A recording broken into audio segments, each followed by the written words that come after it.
जय माँ काली। मित्रों, आपका मेरे चैनल माँ काली महाकाल शक्ति उपासना में स्वागत है। मित्रों, अगर आप मेरे चैनल पर नए हैं तो आप मेरे चैनल को सब्सक्राइब कीजिए, लाइक कीजिए, शेयर कीजिए। साथ ही नोटिफिकेशन बेल को भी प्रेस कीजिए, जिससे मेरी आने वाली वीडियोस का नोटिफिकेशन आपको तुरंत मिल जाए। मित्रों, आज का जो विषय है वो विषय ये है, एक सब्सक्राइबर ने हमसे प्रश्न किया था। उन्होंने ये कहा था कि उनके घर के जो बर्तन हैं, यानी उनके जो रसोई घर के बर्तन हैं, वो स्वतः ही गिर जाते हैं।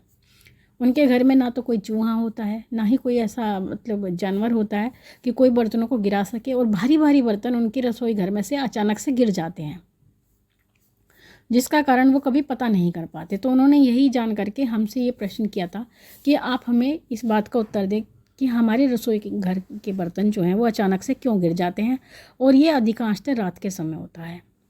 तो देखिए मित्रों, अगर आपके साथ भी ये परिस्थिति होती है कि आपके रसोई घर के बर्तन अचानक से गिर जाते हैं, या आपके घर की कोई भी वस्तु अचानक से गिर जाती है जबकि उसके गिरने का कोई औचित्य नहीं होता, ना ही कोई जानवर होता है कि कोई चूहा आदि हो कि आपके सामान को वो गिरा दे।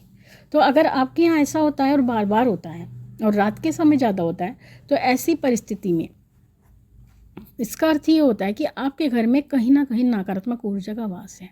क्योंकि नकारात्मक ऊर्जाएं जब आपके घर में होती हैं, और एक तो नकारात्मक ऊर्जा दो प्रकार की होती हैं। एक तो ऐसी होती हैं जो आपके घर में रह रही होती हैं लेकिन शांत स्वभाव से रह रही होती हैं, यानी आपको बिल्कुल भी आभास नहीं होता कि हमारे घर में नकारात्मक ऊर्जा है। वो इस प्रकार से रहती हैं, ये नहीं कि वो आपको हानि नहीं पहुंचाती, वो आपके घर को हानि जरूर पहुंचाती हैं, लेकिन वो अपनी उपस्थिति नहीं बताती कि वो आपके घर में निवास करती हैं। वो आपके घर में आपकी आमदनी बंद करा देंगी, आपके घर में धन धान्य की वृद्धि नहीं होने देंगी, आपको बीमार कर देंगी, या फिर आपके घर में क्लेश प्रारंभ करा देंगी, और आपके घर में विवाह नहीं होने देंगी। मतलब इस प्रकार से आपको परेशान करेंगी।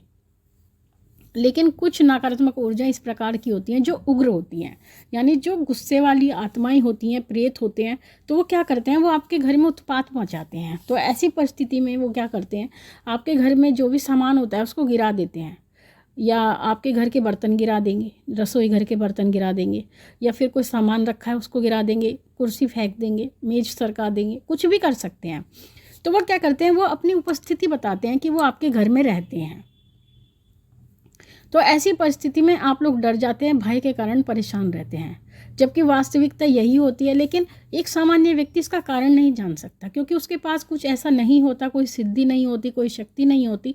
तो वो क्या करता है, वो घबरा जाता है केवल, और उसका कारण नहीं जानता, और उसका कारण जानने के लिए इधर उधर भटकता है, जबकि वास्तविकता कुछ और होती है। कभी कभी व्यक्ति इसको भ्रम मान करके इग्नोर कर देते हैं, अनदेखा कर देते हैं कि नहीं, ऐसा कुछ नहीं है, हमारा वहम है।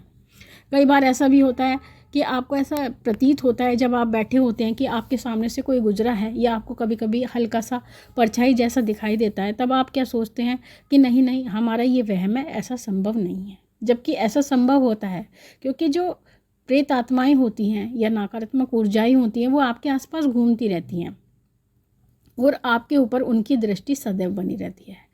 कई बार ऐसा भी होता है कि जब आप बैठे होते हैं तो आपको ठंडा ठंडा अनुभव होता है, ऐसा लगता है जैसे कोई ठंडी सी हवा आपके आसपास से गई है, जो कि एक नकारात्मक ऊर्जा ही होती है जो आपके आसपास घूम रही होती है। तो मित्रों, आपको ये ध्यान देना वाली बात है, अगर आपके बर्तन स्वयं गिरते हैं रसोई के, और ऐसा आपके साथ बार बार होता है, या कोई भी चीज़ आपके घर में बार बार गिरती है, तब आपको किसी अच्छे भक्त से मिलना चाहिए, किसी अच्छे तांत्रिक से मिलना चाहिए। क्योंकि नकारात्मक ऊर्जाओं का प्रभाव खत्म करने के लिए ऐसे व्यक्तियों की आवश्यकता पड़ती है, या फिर उनके जो प्रभाव को आप कम कर सकते हैं, और वो तरीका होता है आपके पूजा पाठ के द्वारा। अगर आप घर में लगातार पूजा पाठ करते रहते हैं तो जो ये आत्माएं होती हैं, इनका प्रभाव कम होता है आपके घर में। साथ ही अगर आपके कुल देवी कुल देवता जागृत होते हैं और उनकी पूजा आप करते हैं, उनको पूजते हैं, मानते हैं, तब ऐसी परिस्थिति में भी वो आपके घर में कोई भी नकारात्मक ऊर्जा को रहने नहीं देते हैं।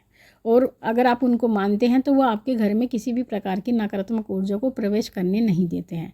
ये उनकी विशेषता होती है। जिन व्यक्तियों के कुल देवी कुल देवता प्रसन्न होते हैं, उनके घर में कभी भी कोई नकारात्मक ऊर्जा निवास नहीं करती है। जो भी कोई ऊर्जा आएगी आपके घर में सकारात्मक ही होगी, नकारात्मक कभी नहीं आएगी आपके घर में। तो ये उनका प्रभाव होता है। तो मित्रों, अगर आपके साथ ये परेशानी बनती है तो आपको किसी अच्छे भक्त से अवश्य मिलना चाहिए। तो ये थी जानकारी आप सभी के लिए। माँ भगवती से यही प्रार्थना करती हूँ कि वो आपके भंडारे भरती रहे, आपकी सभी मनोकामनाओं को वो पूर्ण करती रहे। आपसे फिर मिलूँगी अपनी अगली वीडियो में। तब तक के लिए जय महाकाली, जय महाकाल।